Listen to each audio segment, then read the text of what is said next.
High Qayyim, যোগাযোগ করার জন্য ধন্যবাদ।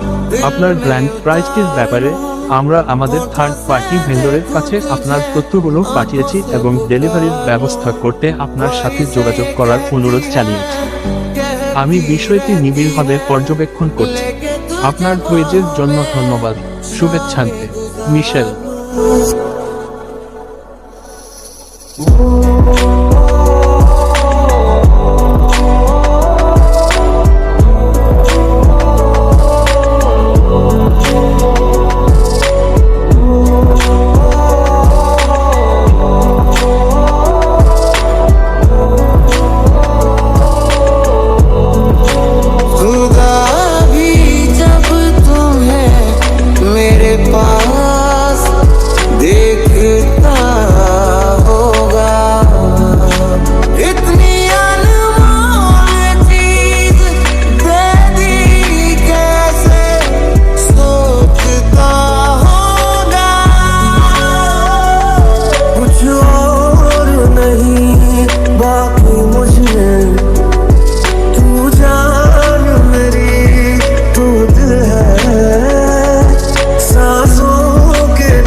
मुश्किल है मांझा तेरा तेज, ये दिल की पतंग को काटे है तुझी से कटके गिरे तेरी छत पे आके है मांझा तेरा तेज, ये दिल की पतंग को काटे है